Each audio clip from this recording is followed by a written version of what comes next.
I'm just a 20-year-old student, Okay. a college student. So I have never really made investments before, and I was wondering what would be kind of like the best, I guess, first Okay. investment. Well, there's a couple things you can do, Mark.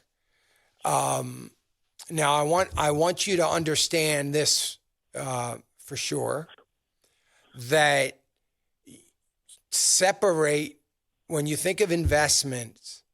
Investments aren't savings. So when you graduate from college someday, if you get a job in Virginia, say, and you've got to pack up and move from North Carolina to this new job, and you got to get an apartment, and you're going to need some money to do all that, you don't want to go to your investments to do that.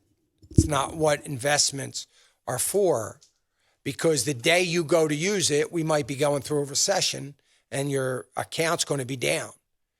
So I always want young people to understand that you got to have savings. It's really, really important, because young people are going to go through a lot of life changes. You might have to move to get, for your job. You might want to buy a house. You might get married. You might, want to travel. I don't know what, there might be a lot of things that could happen. So make sure that you keep that in mind, because the last thing you want to do is invest in something and not be able to leave it in there for the long term. Now, you might invest in something in 2 years from now, it may go up a lot, you'll sell it and you'll make some money, but that might not happen. It might go down just as easily, and you'll have to sell it because you need tires for your car. I'm just making stuff up, and you might have to sell it. That's what savings is for, so you don't have to do that. So first thing every young person should do is build up a savings account for those kinds of things.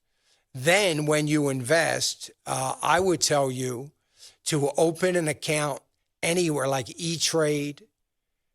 You can open an account up, or Fidelity, or, one of the brokerage, TD Ameritrade, Schwab, or somewhere. Open up an account. And it doesn't cost anything. You don't even need to put money into it.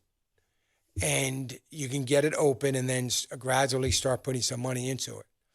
I would suggest that you use an ETF, because you can just use one ETF, which is going to be a series of a lot of different stocks. And even if you're only putting in $20 a month or $10 a month, you can still put it directly into the investment, and it's going to help you out. And that is a great thing to do. I would suggest for you something like a T as in Thomas, P as in Paul, L as in Larry, C as in Charlie, TPLC. That's the symbol, TPLC, of an ETF. So when you go in to buy a stock, and whatever site you use, it'll walk you through it, or you can call the 800 number and they'll walk you through it. You can go and say, okay, I'm going to invest in a stock or ETF. You click on that, and you would put this TPLC in there and how much money you want to put in. So you get the account open. That's the important part. And then start pecking away at the investments. Hey, remember to click the subscribe button right here on the screen. And don't forget to hit the notification bell so you'll be notified when new content is added. And more importantly than anything, you don't want to miss all 3 live hours of Financial Issues every day from 9 to noon. And you can watch it on FISM.TV. That's FISM.TV.